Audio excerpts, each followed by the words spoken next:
Hello, everyone, and thank you for joining us for episode 142 of the MeepleCore Gaming Podcast. I am your host, Tim Jennette, the Metal Meeple, and in this episode, we talk about the board games Witchstone, Anno 1800, Mystic Paths.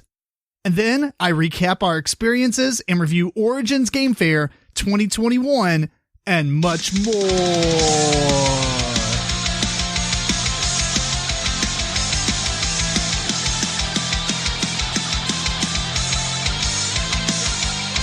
Alexa, ask a random question.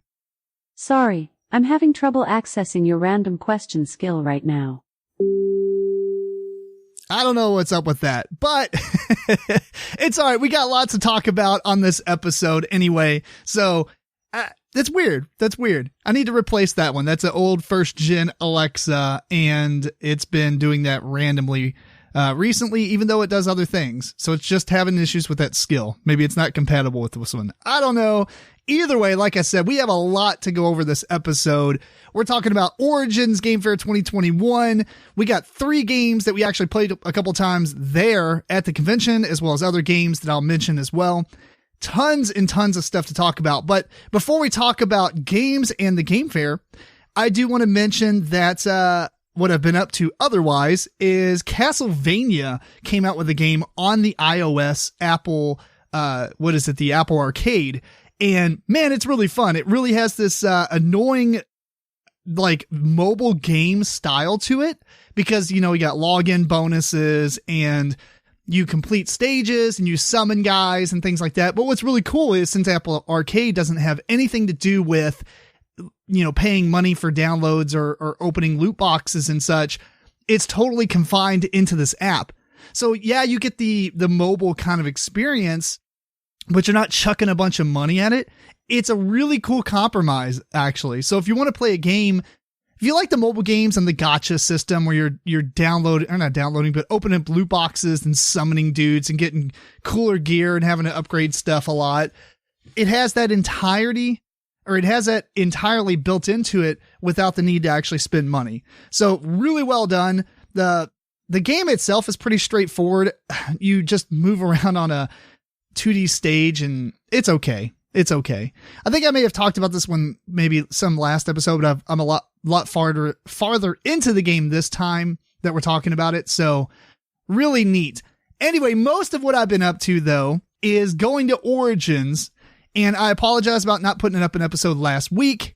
We ended up leaving Wednesday instead of normal. And so I wasn't able to record an episode before we left. And my intention was to record one while we were there. But that kind of got away from us because we're older now and conventions are really, really a lot of work going through and, you know, doing stuff, especially recording interviews and such, which you can check out on our Instagram. We recorded a few interviews of different game publishers.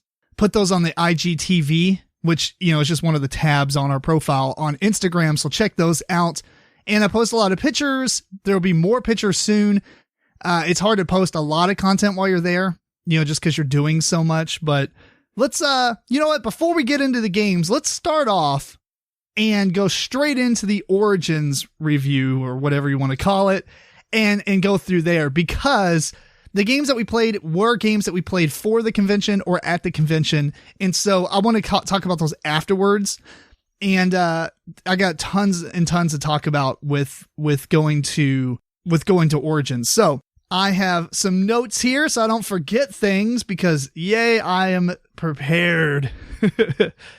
Anyway, so like I said, we got there Wednesday. This was an interesting Origins because things were a lot different. Origins is normally Wednesday through Sunday. It's a 5-day gaming convention.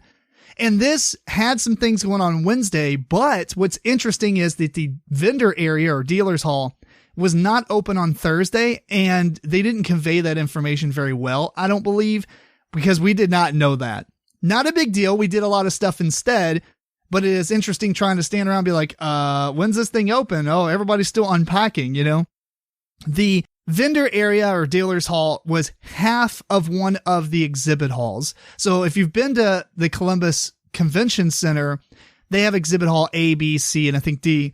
And normally Origins takes up, like B, and the areas where you play games and such take up A and C. So it's kind of in between. But this time there were some other conventions going on in the spaces where it would normally take place. And they had it going on in Exhibit Hall D, if I remember. And when you enter, the first half of it was literally all the play area. For Wednesday, only half of it was open. They actually they had a convention going on in Exhibit Hall C, and they opened that up halfway to expand Origins into that on Thursday and going on. Half of Exhibit Hall D was actually the vendor area, which was much smaller than normal, but it's okay. It's because once we actually started exploring it on Thursday, Friday, Saturday, and Sunday, it worked out. There was a lot to do in the vendor area. And it was kind of nice not having to spend a ton of time in there going through aisles and aisles of vendors, even though it is pretty cool going to each booth and demoing games and such. But the first thing we did on Thursday was actually something that we kind of started last year at Origins, 2 years ago in 2019. And we did the paint and take because it was just Eric and I this time. And he really wanted to paint a miniature. I wanted to paint a miniature too, but he's getting into more painting miniatures. And so we painted some miniatures and I posted the pictures up on our Instagram if you want to check those out. We realized later what they were actually from. These are miniatures from Restoration Games, the Unmatched game series. I painted Robin Hood and he painted a knight. I don't know which one that one is, but it is from that game. So it's either like King Arthur or something like that. We painted some knights, or he painted a knight up and painted that Robin Hood. It was pretty cool. And it only took us a couple hours. Really, really fun time. It was nice not having to think about what you're missing on a Thursday, painting some miniatures where, the vendor area is not open and all this stuff. So there wasn't a whole lot to do on Thursday. We actually ended up playing a lot of the games that we were teaching because this time Eric and I had signed up for Envoy's Double Exposure to teach some games throughout the convention, but we needed to play them. We'd already read the rule books and everything, so we got the games from them and played them that night. And some of those games we're going to talk about, like Anno and Witchstone and Mystic Paths. We also played Robin Hood, or The Adventures of Robin Hood from KOSMOS, I believe. And that was really fun, but we're going to save that one because it is a lot of spoiler alerts and such. And also, we only play through the first chapter for the teaching.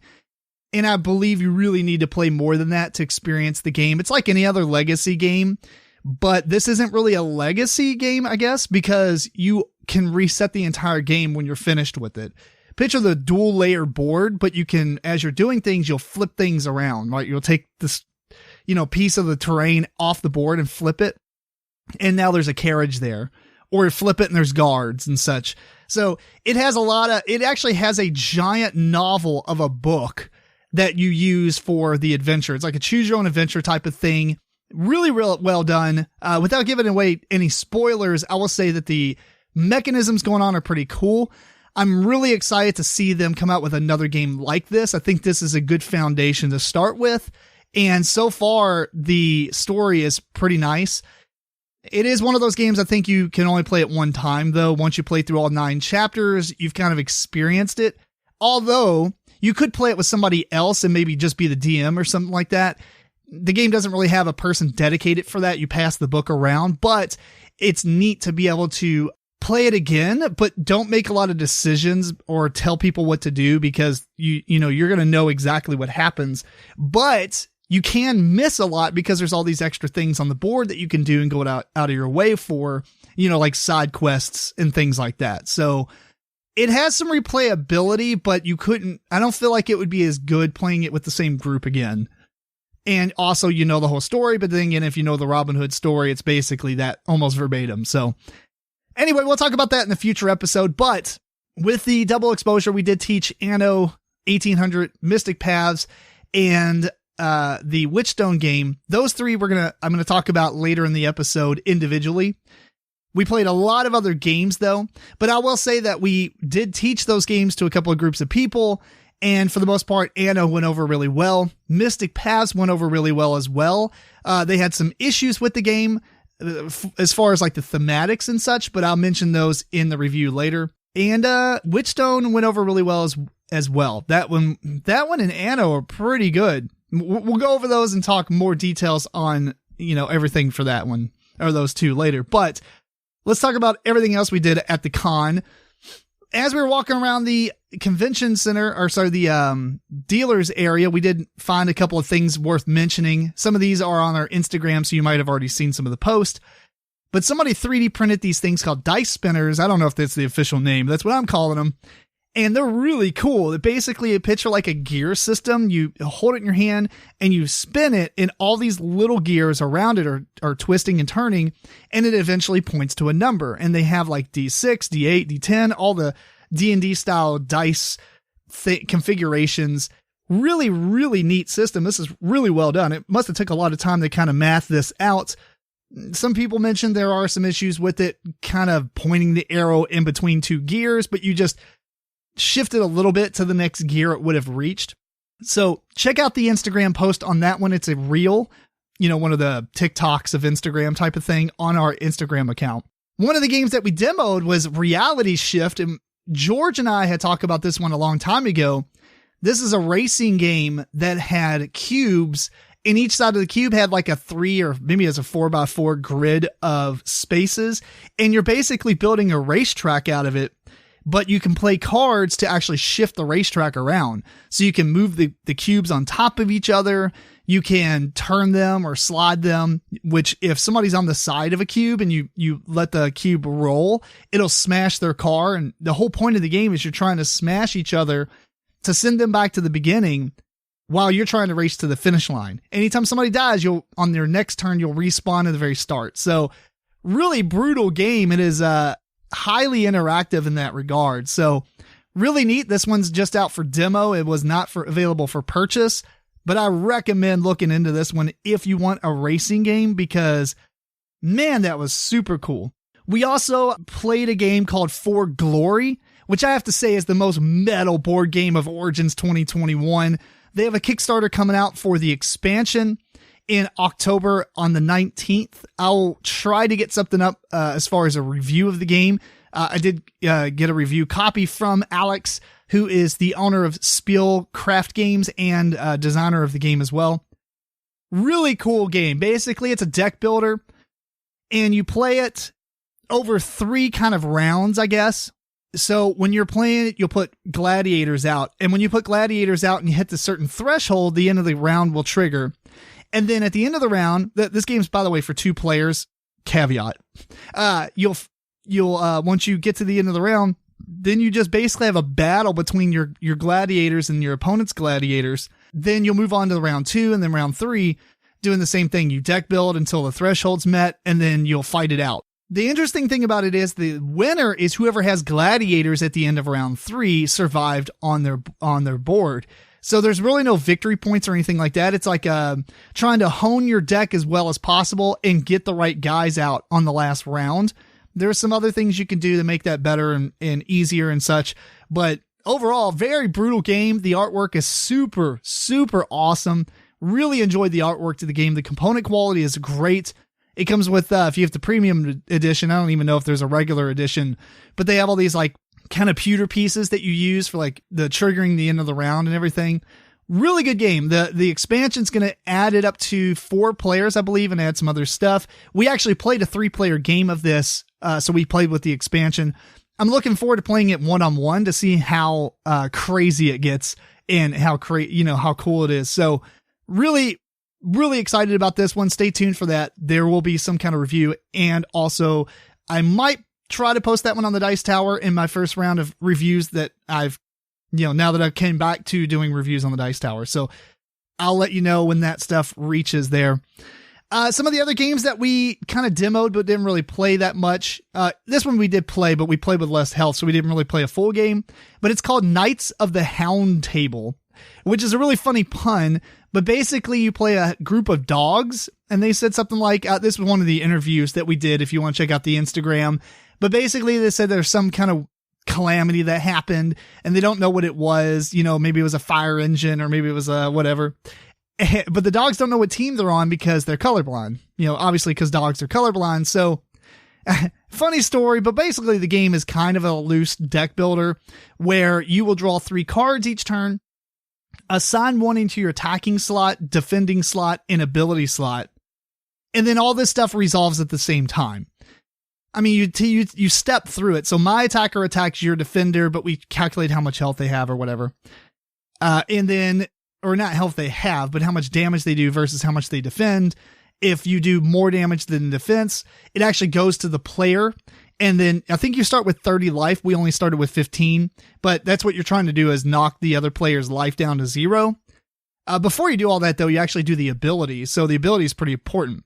Every dog in the game has an ability and has a number that's a paw, and that's their defense value or attack value. So you're really trying to take those 3 characters and decide which slot to put them in, because the ability will happen first, and then you resolve the attack versus defense and the defense versus the attack.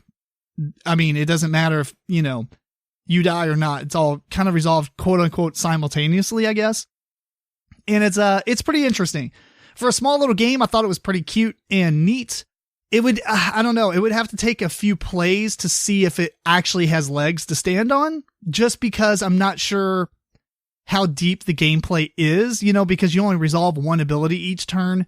And, it really is kind of like the luck of the draw, but you do buy new guys and put them in there. So I'm going to have to hold my full judgment on this one until I play the full game a few times and let you know. But so far, it seemed pretty funny.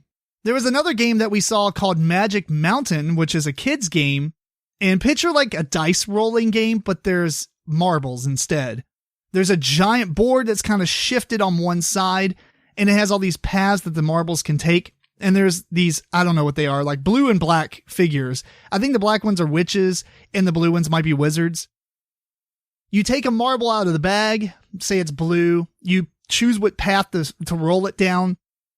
Obviously, it can bump into things and move like a Plinko machine, I guess. And if it hits a model, it's going to push it to the next spot down the line that's of the color marble that you rolled. And so you're trying to get all the wizards to the end before 4 wizards before you knock 3 witches all the way to the end. It's a co-op game. They said there's some strategic decisions, I guess. I don't really see it, but for a 5-year-old, I think it's going to be super cool and fun. The strategic decisions are basically, let's roll this blue marble and try to hit this witch to push it down so that we block an area for like other marbles and stuff, or open up the area. That's about as deep as it gets. It's kind of random and fun, but I think for young kids, which it's what it's targeted at, it's going to be a lot of cool fun for them. So that was pretty neat. I might end up getting that one when it comes out. This new platform is out called Sovereignty, and this is a board game platform, just like games like Tabletopia or Board Game Arena. And what's interesting about it is they actually found a way to shove it into this digital space where there's a lot of competition, because, for us, Tabletop Simulator is one of the biggest things that we use. It is awesome. We love it.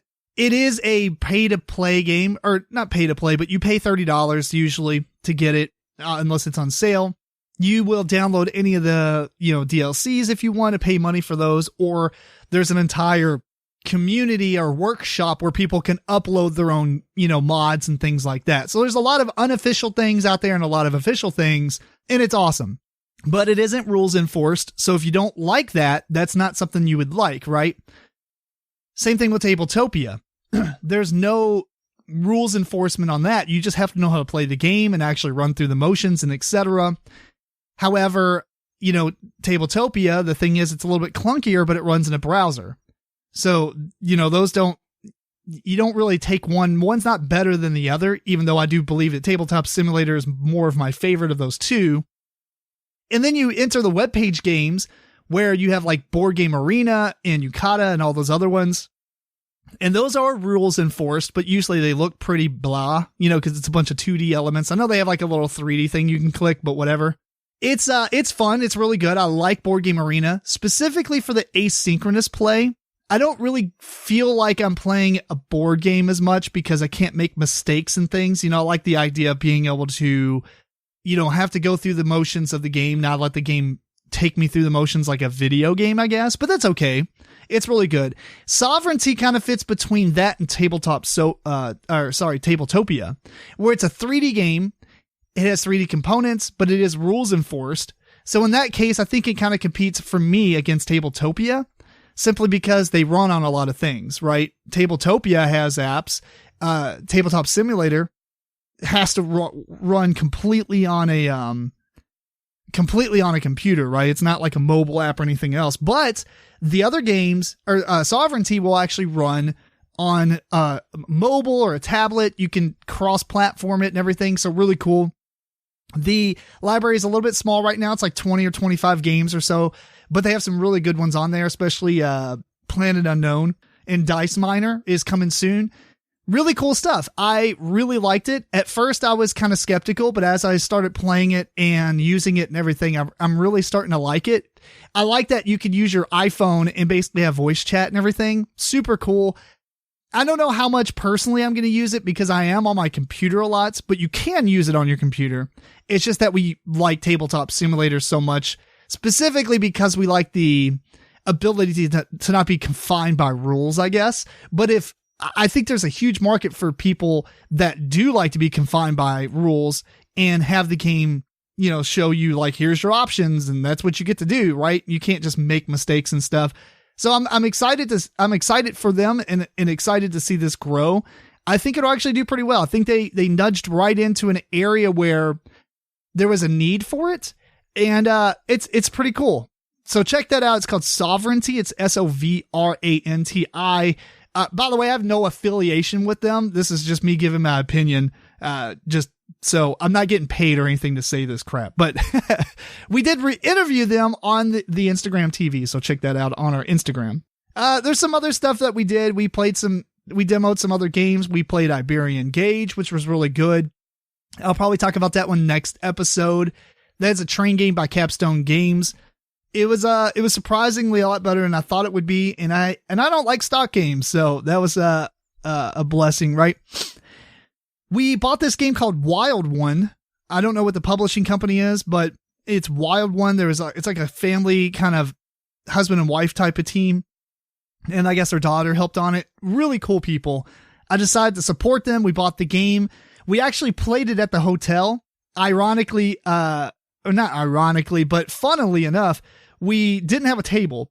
We were just sitting on each of the beds because we had 2 queen beds. We took the little luggage stand that you would normally put your luggage on in the closet, put it between the beds, took one of the dresser drawers out of the cabinet, and then put it on top of this thing and used the back of it to play with this game on. So it was really funny how we were playing it, but it's a game of memory. You're basically flipping out a card that says who you play cards on. So it probably is a better game for more than 2 people, but you're playing cards and they're just numbers and you're trying to keep track of whose value each deck is worth, especially yours, because you win the game at the end of all the draw cards, the whatever the event cards that flip out and tell you how you're supposed to put a card out this round, like on yourself or on your opponent or on anybody or on your left or right or whatever. And at the end, whoever's closest to 1 without going lower, so you can't go into the negatives, is the winner. I don't think we should have played this at like 3 o'clock in the morning because I was burnt. I had no clue what was going on, even though it's such a simple game. They had some character powers. I think they're kind of unbalanced in some regard, but I think they have their uses. So it's going to be interesting to play this one again. The artwork's kind of neat. It was neat. I mean, they had 2 games plus a shirt for $10. I have zero idea how they're making money off of this, but more power to them. I bought it just because I mainly bought it just to buy a shirt, and I gave one of the games to Eric. So it was cool. Let's see what else. We played Picture Perfect, which we'll talk about probably next week. Picture Perfect is really good. I ended up buying it. I thought I was going to buy it at Gen Con, but they ran out of copies, and so I ended up picking it up here and getting the acrylics for it. So really cool. But we'll talk about that one later. We got Railroad Inc. We played that one. That was pretty cool. I like that it's a roll them right. They have dry erase.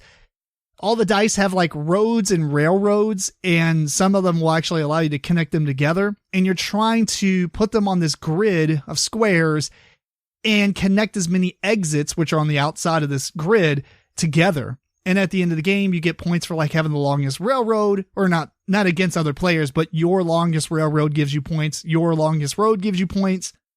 And you get points for having like connections to the outside, stuff like that. And there's some expansions that you can play with. Each of the boxes have 2 expansions, and so you can kind of combine and mix those up. We just played the red game. I don't know what it's actually called. Oh, it's called Blazing Red Edition. But yeah, so they have like a volcano in the middle that's spewing lava, and it actually has its own dice for that you draw on there as well. Really, really good game. I'm probably going to pick up one of these, or maybe 2 of these. The neat thing about it is, even though each game only plays 4 players, it has 2 expansions. If you had all 4 of them, you can literally play 16 players. And I think you only pick 2 expansions no matter what. I can't remember because I didn't read the rules, but I don't think you add up like all 8 expansions. That's just crazy amounts of dice to roll. So, let's see. Yeah, that's pretty much it. Other than we demoed some other games and such. The GDEX was actually there, which is another gaming convention, but it's video games. They teamed up with Origins this year, and it was a lot of fun. One of the cool things we did was we did the Assassin's Creed VR escape room. The only reason we did it was $30, kind of expensive, but we got to do it on the, I think it was the HTC Vive, maybe? I don't know.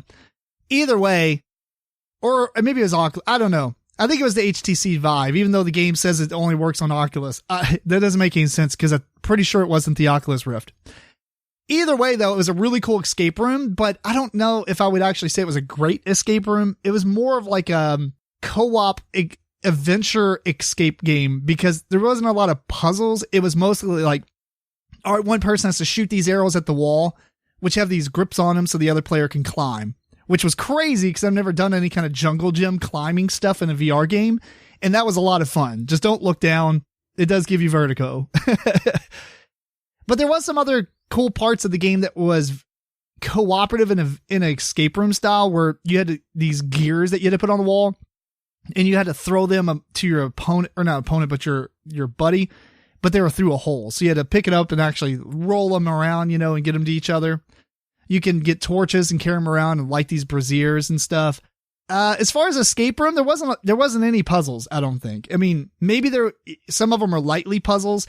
Like there was a beam of light that you have to grab the shield and kind of turn it to make the light bend and flip into or spray into like a specific gem or whatever. But there was no, here's some crazy algorithm that you kind of have to figure out. Or maybe there's like pots that are certain colors and there's another thing that shows you what order they got to be in and you have to kind of figure that out.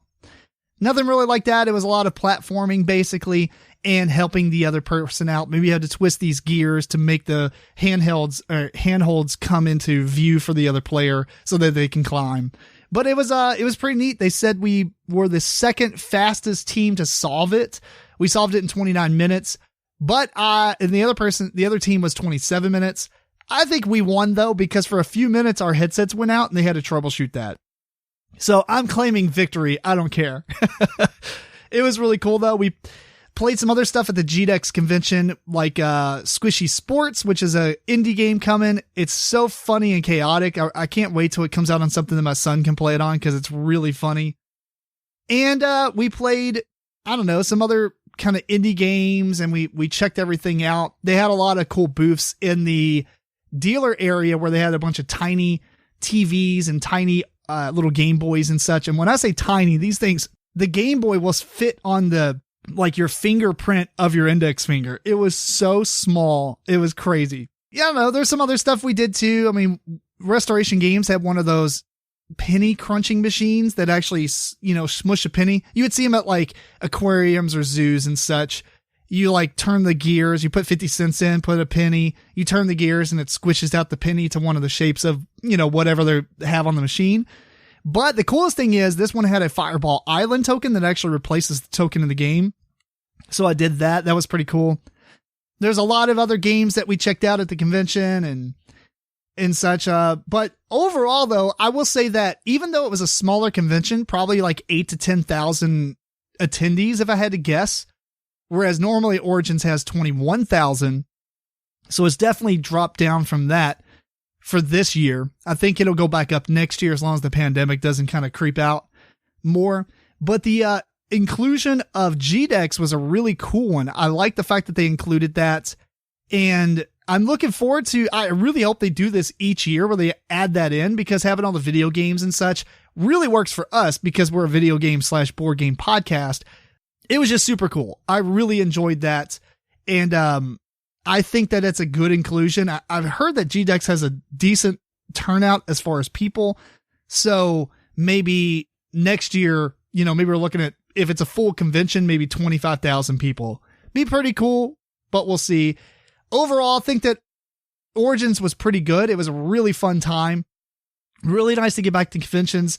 I think that this year, I only went to one day of Gen Con, but I actually enjoyed it more than Gen Con, which isn't fair to compare because the other one was, again, I only went one day.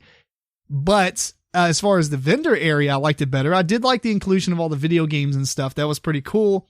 Even though the vendor area was smaller, overall, I think that there was some problems with Origins, though. They kind of oversold some of the events, like some of the games that we were teaching were only supposed to be 4 players, but they sold 6 tickets. So stuff like that. Some of the publishers said that some of their demos weren't supposed to be ticketed, but they ended up ticketing them anyway, which was kind of annoying because they might be in the middle of demoing and here comes a group of people ready to play it. I don't know. Maybe people are rusty after 2 years of not hosting a convention. So I have to kind of, give them some slack for sure. Overall, though, I think it was very good. It was a really good Origins. I actually liked the time of year it was in because it wasn't super hot outside. It did rain, I think, on Sunday when we were getting ready to leave, but it was just kind of sprinkling. It wasn't too bad.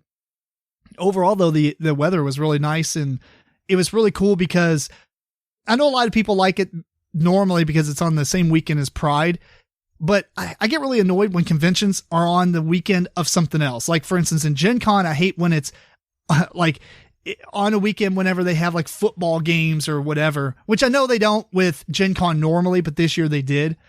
I just don't like all that traffic and such. Gen Con usually has like a biker rally. Sometimes it happens on the same weekend and there's just a bunch of people in town. And the Pride Parade's fine, whatever. But, that the parking gets insane on that Saturday and the roads all, blocked off and everything. And, that's completely fine. I know a lot of people love it because it's at the same time, but I'm definitely there for the convention. So it's nice that there was nothing else going on. There's some other conventions or whatever, but they're really small, like work conventions, conferences or whatever.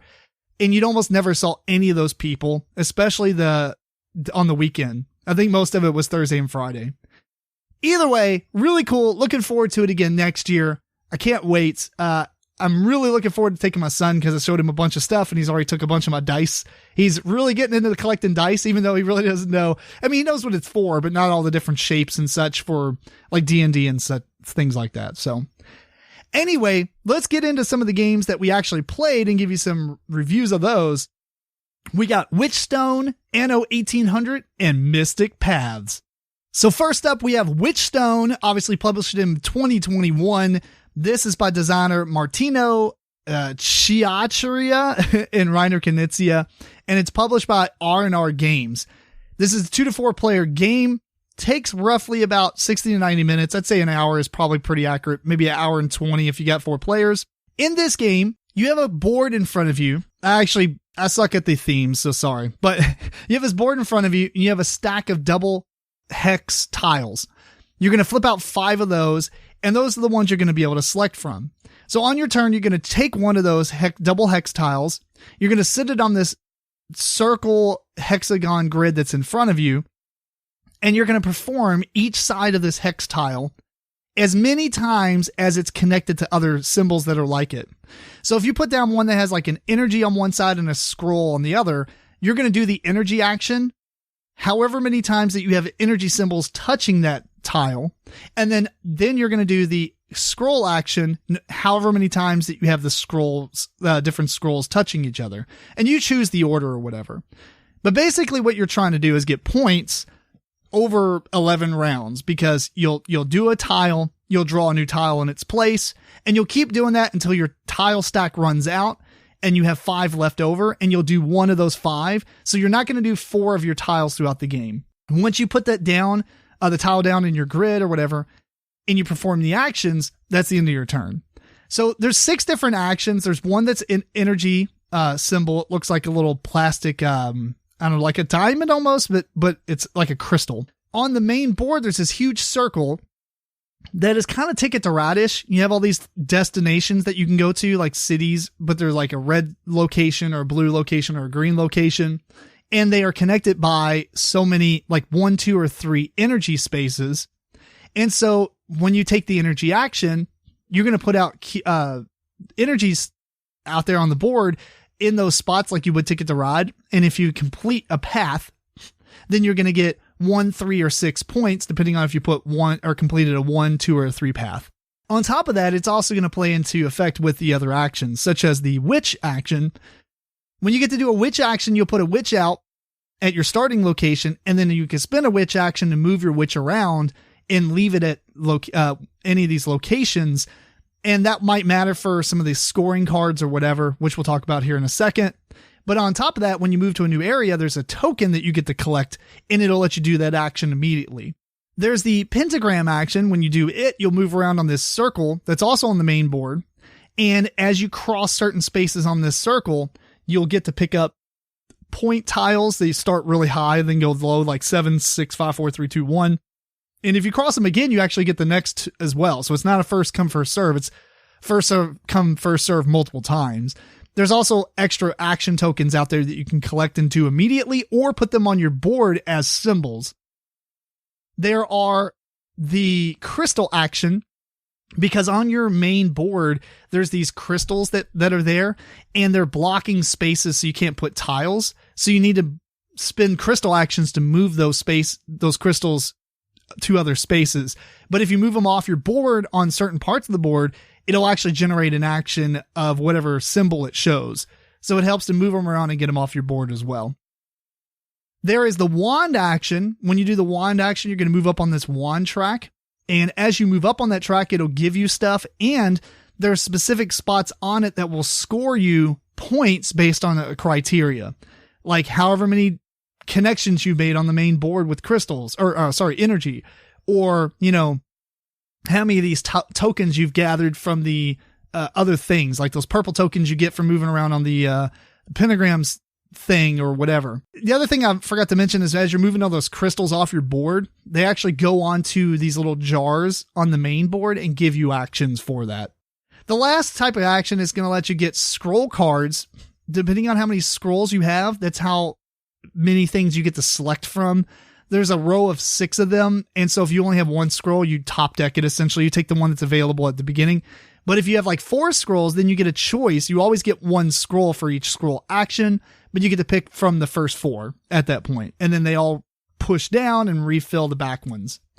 And those will give you stuff like, at the end of the game, if you have a connection to a red, blue, and a green, you might get 7 points. If you have a witch on a red, blue, or a green destination, you get these many points. Or maybe it'll give us stuff like once throughout the game, you could flip this card over and get +2 to the wand action. Another one might be you'll get points for having so many of a symbol on your main board connected contiguously. You might get it for like 4 of that symbol or 5 or 6 plus. And it gives you points. And so that's another way to score points as well. Again, you play until everybody has done 11 actions, the game ends, and then you score. And overall, I think this is a very good game of do actions to get actions, to do more actions, to do more actions, to do more actions. It really feels like all you're doing the whole game is getting thousands of actions, and it's awesome.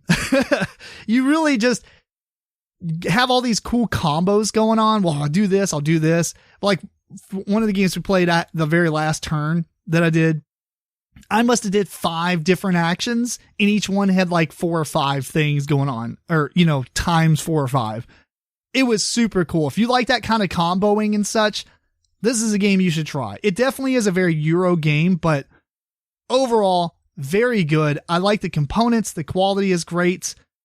The idea of what you're doing really works out well. I like, there's multiple ways to get tons of points. I mean, you get points for doing everything in the game, but then you get those cards that you can save till the end to get bonus points. You got that wand track that you kind of want to do now, but you don't want to do now.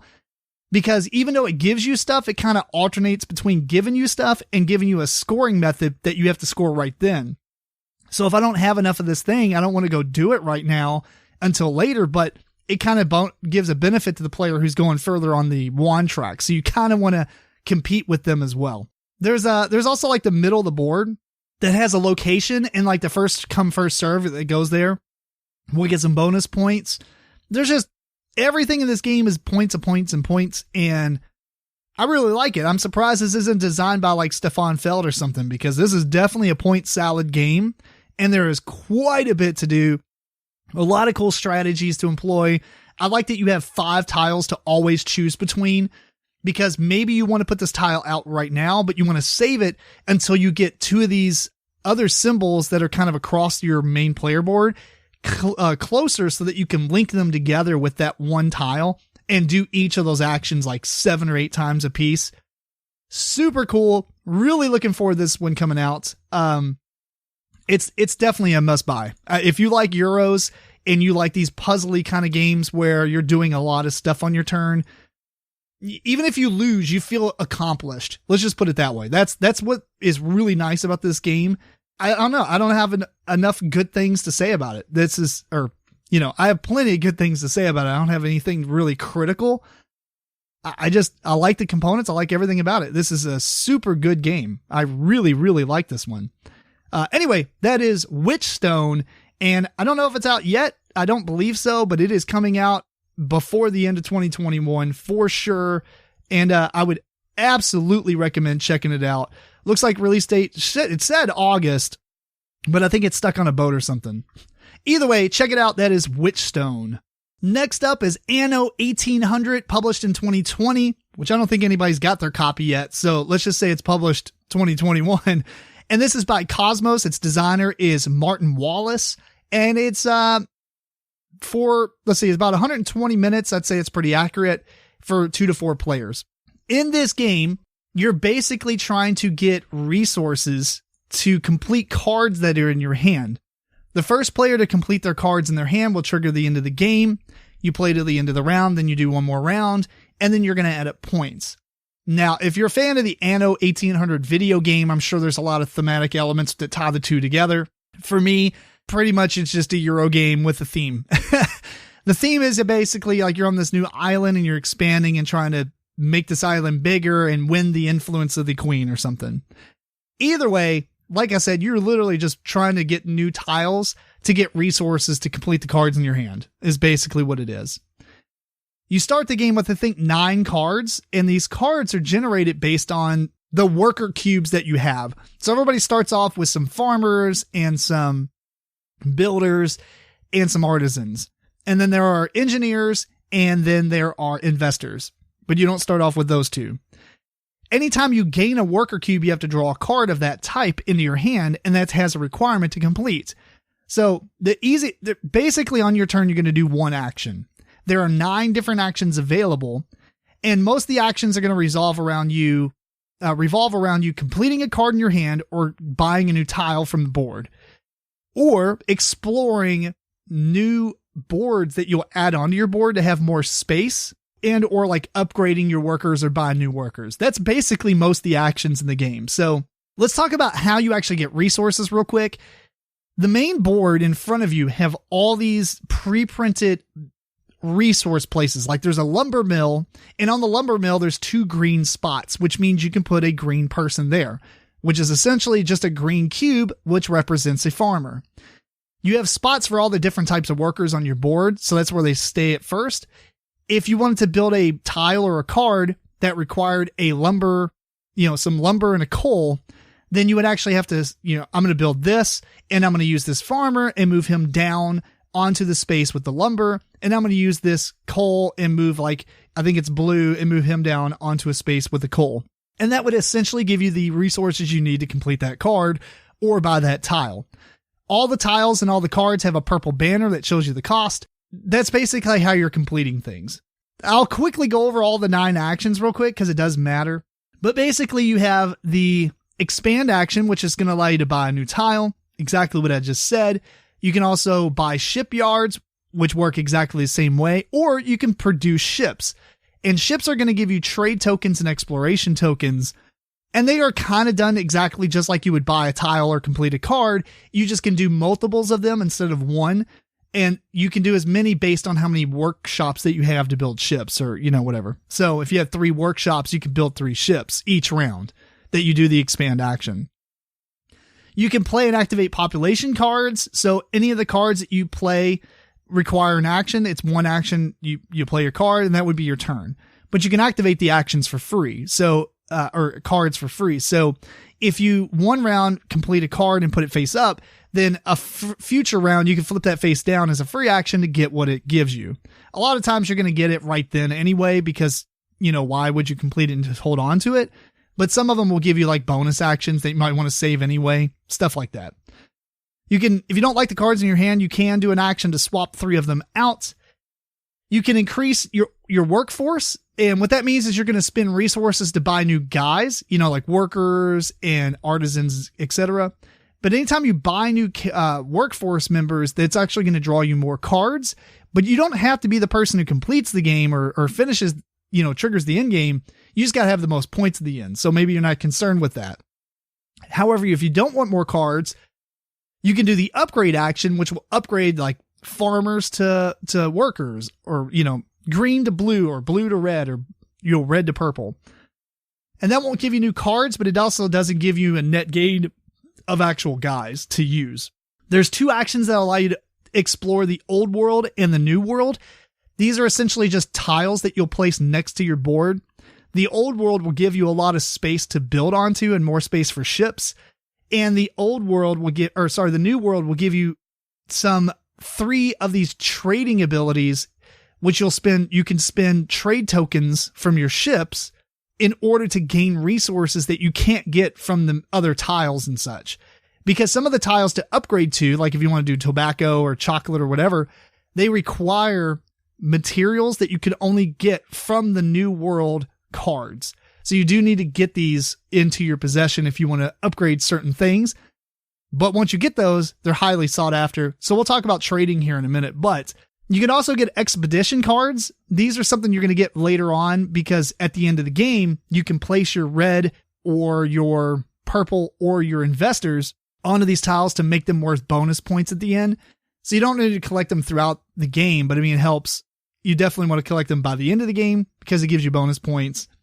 The last thing you can do is celebrate a festival. All that means is that you're passing and you're going to take all your workers back to their original positions and get your exploration tokens and trade tokens back on their ships. So the trade tokens are important not only because you trade them to the new world things, but say, for instance, you wanted to build something and you can't because every tile in the main game only has 2 copies. And maybe you're playing a 4-player game and other people have taken it. You need to build glass in order to build something, right? You need glass in order to complete it. Well, 2 other players have glass, but you can't get that resource now. So what you can do is you can spend trade tokens in order to quote unquote trade with them. But it's not as Catan-like as you might think it is. Basically, it just means you spend those tokens, you exhaust them, and they get a gold coin from the bank or a gold bar. Gold bars are worth a victory point for every 3. So throughout the game, if you've got commodities that people need a lot of, especially like higher level commodities, people are going to be trading with you a lot, and it's going to add up to a lot of victory points throughout the game. It's also easier to trade with somebody than it is to actually produce that thing because, say, for instance, you bought a purple token or tile, whatever it is, like, I think it's like Steam Machine is one of them. In order to use it, you have to have purple workers, which are engineers, and you may only have 1 or 2 of those, and you're using them for other things. So in order to buy that resource for somebody else as a trade, you would spend, I think it's maybe 2 resource tokens or trade tokens in order to activate it instead. So it's easier to do it that way, but you are giving somebody a third of a victory point every time you do it. So anyway, that's pretty much the general concept of the game. There's also these 5 cards that come out that are kind of like in-game scoring objectives.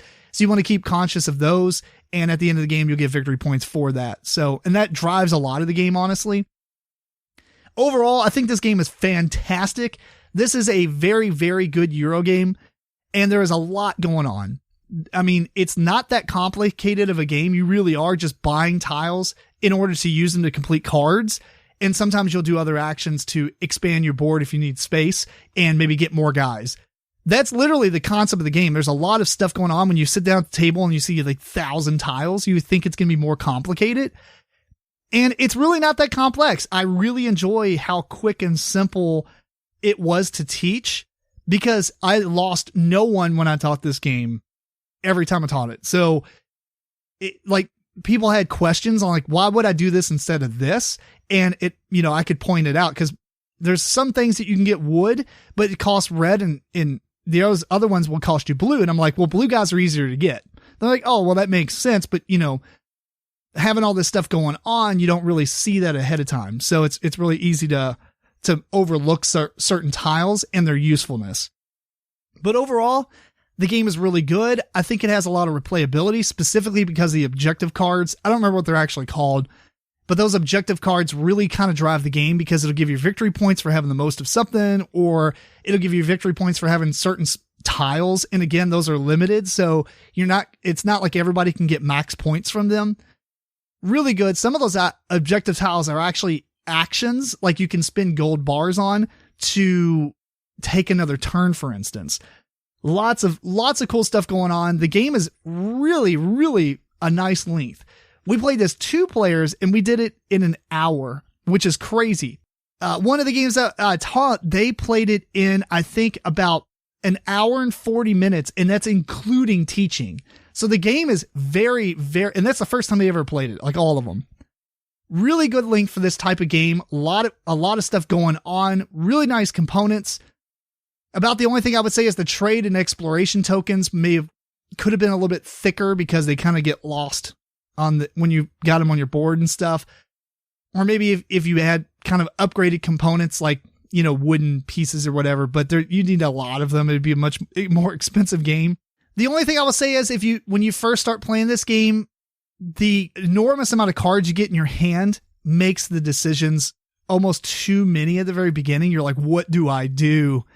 But as you play and get 4 or 5 rounds into the game, you really start to just figure out, I can't do everything. Maybe I'll have to trade things in, or maybe I can trade for people who get those resource tiles because I'm not focused on getting them because they're not that useful. I only need to use them one time. And so you let somebody else build that. Yeah, you're going to give them a victory point or whatever because they get a gold bar, or, a third of a victory point. But the interactions, I love the trading to the game because it's not so much like negotiation. No one can refuse you.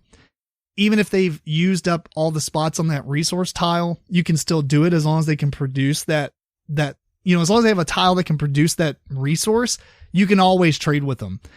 The trading is kind of meh as far as like competitive trading or whatever, but in the game, it works out really well. Super cool, super good game. I'm really looking forward to having a copy of this. So I highly recommend it. If you like Euro games, absolutely check this one out. That is Anno 1800. Last up is Mystic Paths. This is by R&R Games. Designer is Brian Leitz and Kevin Warden. The artist is Brandon Lewis, William O'Brien, Stephanie Stacy, and it's for 2 to 6 players. Takes about 45 to 60 minutes. And in this game, it's basically a clue giving game where you're trying to get people to guess words and such. But the way it's kind of laid out, there's a giant circle in the middle, which represents this forest. And there's all these little holes cut out that you're going to put these tiles into, these circle tiles. There's a word on each side of the tile. So there's a ton of combinations or whatever. And each player is going to get a path card. And this path card is going to show you, maybe you're the blue player. So starting at the blue location around the board and going in this specific path, these are the words that you need to go on to. And so maybe from the beginning, the first tile that you're on, the 3 things connected to it is hot pockets, air conditioned shoes, and atomic bomb. But it says you need to go to atomic bomb. So now you know that you need to put a card that's going to give a clue to get people, the rest of the group, because it's cooperative, in order to guess that your first path in your 10 paths is atomic bomb. So here's how it works. Everybody has these tokens 1 through 10. You're going to sit them down 1, 2, and 3, and you get a hand of 4 clue cards. You're going to choose one card for each 1, 2, and 3, your path, the paths that you're needing to go to next. And every card has 2 options, but you have to put the tile, your number 1 path, for instance, covering up one of those 2 words. So if your words were lightweight and tricky, then you have to cover up one of those 2, right? Because you only get to pick 1 word per card. So each of your steps 1, 2, and 3 will have a card underneath of it. Once everybody's done that, you're ready to start. Doesn't matter the order. You could choose whatever player you want to go first.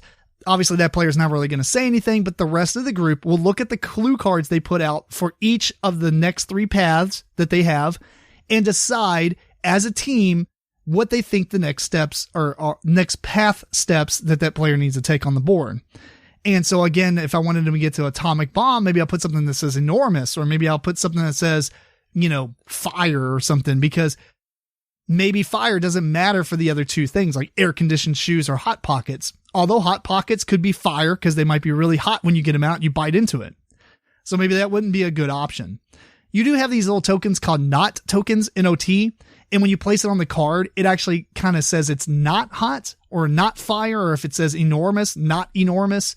So if the word was mountain that you're trying to get them to go to, you could put like cold, or so you could put a hot card down and put not hot because mountains are cold. Maybe the other 2 options were desert and fire. I don't know. You see what I'm saying though. It's kind of like that code names effect where you're trying to say a word to get them to go the way you want, but you got to be conscious of what other options they have available, because they're going to talk this out and might get confused and be like, well, maybe he's talking about this. Anyway, the cool thing is you do get to look at steps 2, the next 2 paths.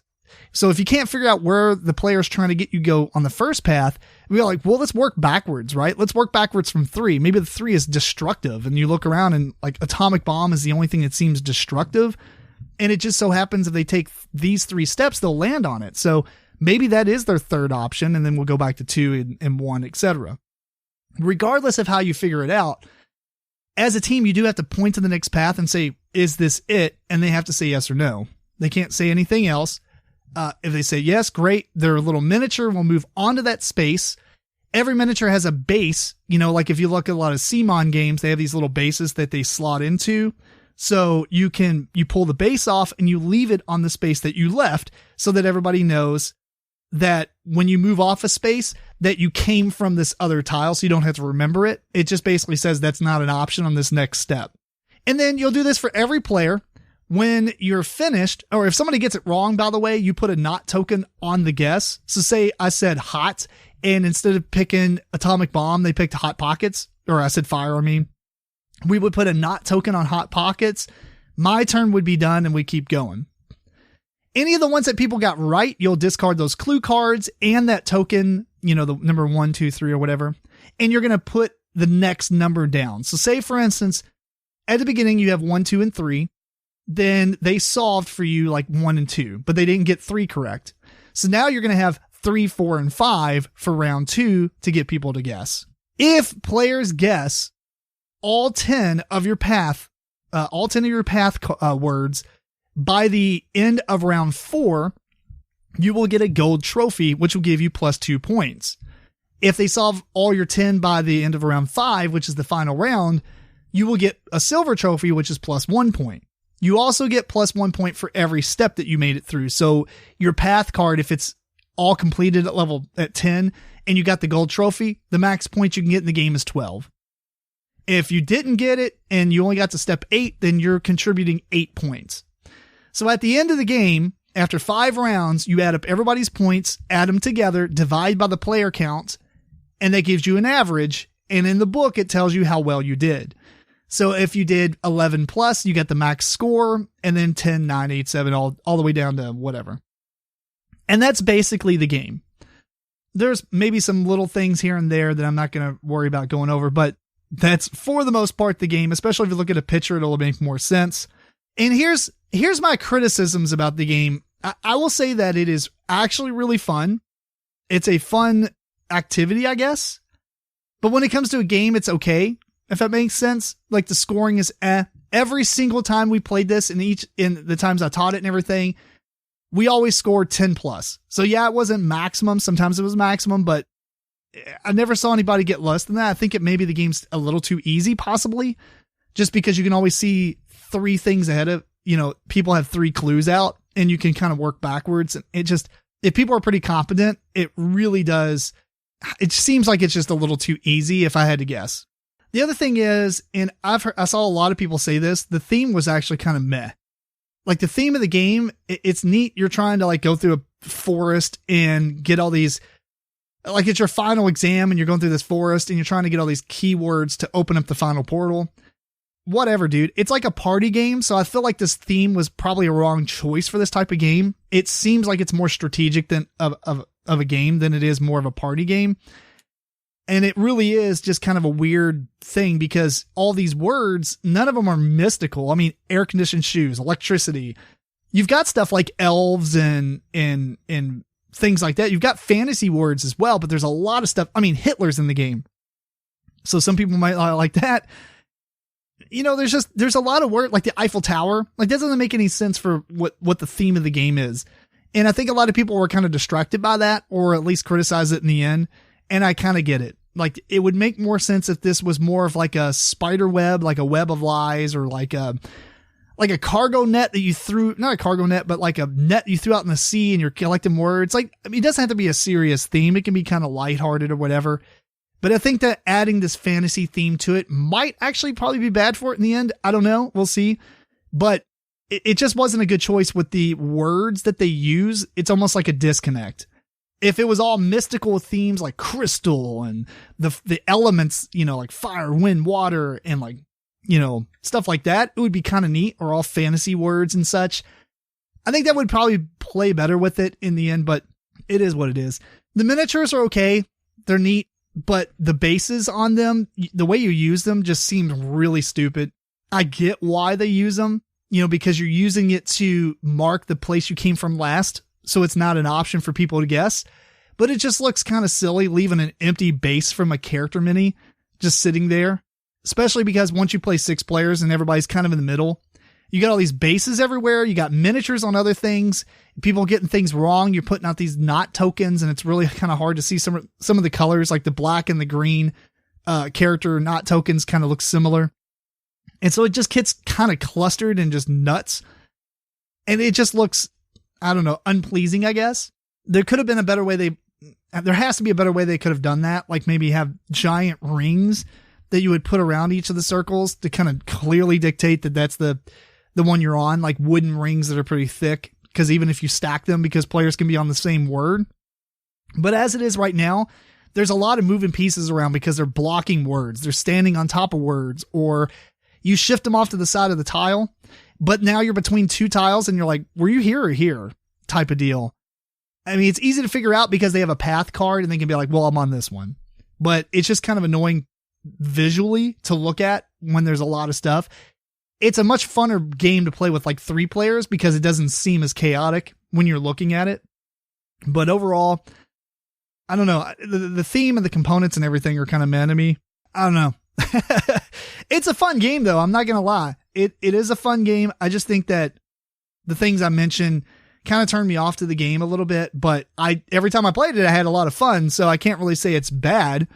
I don't like the scoring of the game. I think the scoring's kind of just lackluster, as far as like, it just seems like everybody almost, knocked it out of the park every single time.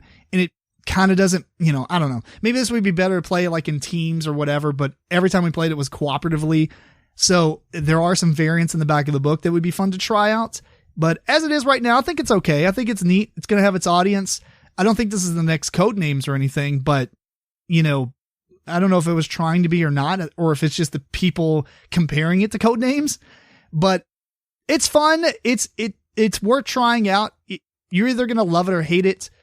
And, but I think in the end, it's not going to be a game I would want to play a ton of times. I'd really just play something like Codenames or the plethora of other clue guessing games out there. So, but don't take my word for it. Check it out. It's getting a lot of buzz, and it's going to be interesting to see, what everybody else's, thought processes on it. What do they think about it? So that is Mystic Paths. All right. With that being said, we're going to wrap this episode up. And like I said, next time I think I'll have George on here on the next episode. And we've got, as of Origins, I've got a bunch of guests that are absolutely interested in coming on the show. So we're going to have a lot of guests. If you like that, let me know. Send me an email at Gmail or MeepleCore at Gmail. Let me know if you like having guests on here, what type of questions you like guests to be asked. Some of them are going to be publishers. A lot of them are going to be designers. And it's going to be kind of cool. I like to ask non-conventional things like, not like, what's your next design or whatever? What's your inspiration? I like to ask crazy questions like, tell me about your video games. Like, what kind of stuff did you do as a kid? Stuff. I like to get to know people, It's going to be neat. Send questions and comments at MeepleCore. Let me know what you think of that. Do you want to hear guests, or would you rather just have more hosts on the show and go that route? So anyway, I want to thank you again for tuning in to episode 142 of the MeepleCore Gaming Podcast. This episode was recorded on October 6th, 2021. Please send your questions and comments to MeepleCore@gmail.com. Follow MeepleCore on Twitter, Facebook, Instagram. Check out video versions of the show on YouTube. Until next time, this is Tim Jennette, the Metal Meeple. Keep on rocking and rolling dice.